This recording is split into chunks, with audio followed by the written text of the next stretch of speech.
Now we continue with the long, tortuous, horrifying story of the last 3 chapters of the book of Judges. I'm going to assume for this talk that you have read and are familiar with the events of Judges chapter 19, because it comes with a 0 to 21 age restriction. I've never read it in public and I don't intend to start now. And I'm not going to be referring to specific events in it in this talk. So if you haven't read it, probably would be better if you paused the video, went and read it, and then came back and watched. And so we continue with the journey of the Levite and his concubine. By the way, this week I heard for the first time the Afrikaans word for concubine, and I think it's a much better word. It's paved. It means an extra little wife. That's exactly what she was. She was a wife, but she was a second-class wife. And so the Levite deliberately avoids Jabesh and comes to Gibeah. Now, he's got his off-road caravan with him and his Land Cruiser and lots of supplies, and he's quite willing to spend the night in the town square. But an old man from the town comes and says, "Come and spend the night in my house." Here, for the second time, we come across the high virtue of hospitality. And the same virtue requires that the Levite accept, and so he and his entourage enter the old man's house. And so the scene is set for an atrocity that will shake the 12 tribes of Israel to their very foundation, lead to tremendous bloodshed and heartache, and cause Gibeah to live in infamy. Now, there are many questions in the story that are hard to answer, and I can't attempt to answer all of them. For example, why were the perpetrators insisting on having the stranger? Why couldn't they just be satisfied with their own? And I don't really know the answer to that question. I think you perhaps got to be part of that particular subculture to understand it, and I'm not. But I will suggest this. It is in the very nature of evil to draw people deeper into more evil. It's the devil's whirlpool. You see it so clearly with drugs. The devilish thing about drugs is to reach the same high that you had yesterday. You have to take a greater dose today and a greater dose still tomorrow just to get the same high. And that is the whirlpool of evil that drags people down to destruction. And I think some of that is taking place here. But by far the biggest question for us is, why do the old man and the Levite treat women as if they were dispensable? And they certainly appear to do so. That completely goes counter to our culture. Our culture says the men should have gone out and fought and protected their womenfolk and not pushed them out in front. I should be saying, kill me first before you can touch my womenfolk. That's our culture, but it wasn't theirs. So I'm going to try and explain, according to their mores, some of what was going on. I'm not trying to excuse or condone or even agree with it, but trying to explain it in a way that we can understand what was going on. I remind you what Alistair Cook said: we must be very careful when evaluating the mores of a bygone era, not to impose on them the lights that we have received. So let me make 3 comments. The first is, when the rest of Israel heard what had happened, they gave absolutely no criticism or judgment on the old man and the Levite. They considered that what they had done was correct according to the mores of their day. Secondly, notice that the woman is held in high esteem. In the next 2 chapters, they are going to go to civil war to get retribution for something done to a woman. They did hold her in high esteem. But there's a higher issue taking place here. Thirdly, the old man was actually acting in accordance with the principle of ethics that I think still holds good today. The basic principle of ethics: always strive to do good. But if you can't, choose the lesser of 2 evils. For example, if you were harboring Jews during the Second World War, and some Nazis knocked at the door and said, "Are you harboring Jews?" Now you're faced with the lesser of 2 evils. Do you lie, or do you deliver up the Jews? You choose the lesser of 2 evils. But woe to the person who puts you in that position. Now, according to his lights, according to the mores of the day, the old man chose the lesser of 2 evils. Pushing the woman out was an evil, no doubt about that.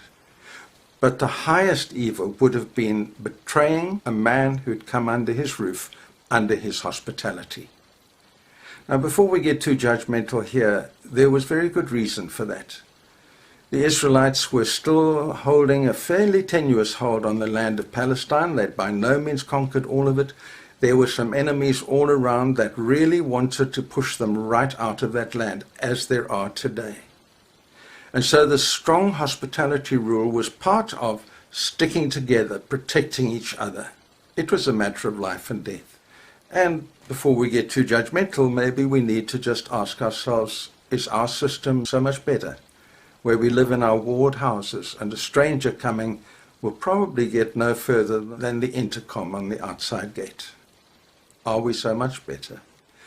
And so without doubt, the Levite and the old man were acting according to the mores of their day. Now I know not everyone's going to like what I'm saying, not everyone's going to agree, I don't expect that. We all have to work our way as best we can through the difficult passages of Scripture. But perhaps you could take one thing at least out of this talk. Let us be always grateful for the lights that we have received. We've got so much more than that old man, and actually so much more than an awful lot of people in the world today. Well, in conclusion, I want to say three things about sequiturs, things that followed on from this atrocity. The first is in verse 27, where we see that the woman crawled back to the door of the house and laid her hands on the threshold and then died. Laying her hands on the threshold was a symbol that I am still under this roof and still under this hospitality. I plead with you to seek retribution for what has been done to me. And they take that seriously. Secondly, in verse 29, and there's another verse I won't read out loud because there might be children watching this. Suffice to say that the Levite sends out a gruesome message to the 12 tribes seeking retribution. Notice the 12 tribes. He also sends it to Benjamin, and that is a plea to the tribe of Benjamin to deal internally with this atrocity and get it out of the way. If only they had, an awful lot of bloodshed would have been saved. But they don't. And then in verse 30, the news goes out to all the 12 tribes, and we read this. When they saw it, they said, such a thing has never happened or been seen from the day the people of Israel came out of the land of Egypt. We must do something. We must do something. Whenever evil raises its head, the people of God must do something. Martin Niemöller was a theologian and a pastor in Germany during the 1930s and into the Second World War. And he didn't do nothing. He did object to the Nazis taking control of the Protestant church. For that, he was put in prison, ended up in the dreaded Dachau with a death sentence over him. By a miracle, he survived, but it changed his life. He later admitted that he had done something, but he hadn't done enough. He had not spoken out against what was happening to the Jews, and he admitted that he'd actually been an anti-Semite himself. And so he wrote a little poem that has become world famous, and you will find it in almost all of the Holocaust museums around the world, including Yad Vashem, and translated into English. It says this: they came first for the communists, and I didn't speak out because I was not a communist. Then they came for the trade unionists, and I didn't speak out because I was not a trade unionist. Then they came for the Jews, and I didn't speak out because I was not a Jew. Then they came for me, and there was no one left to speak out for me. While I'm recording this video, Russia is invading Ukraine. By the time you watch it, you possibly know what the end of the story will be, but it's a great evil. It's malignant in the world. What are we as the people of God going to do about it? I've been very heartened to see at sporting events. They hold a time of clapping for a whole minute with big signs saying solidarity with Ukraine. I think that's great. I was very heartened to see that the men of Poland are kneeling in the streets praying as a rebuke to Putin. We mustn't underestimate the power of people going into the streets. In the late 1980s, that broke down the Iron Curtain. There are times when Christians ought to be in the streets. But perhaps the most touching little thing I've seen is the women of Poland have put prams on the stations where the refugees are likely to arrive. As a welcome, as a help, we must do something.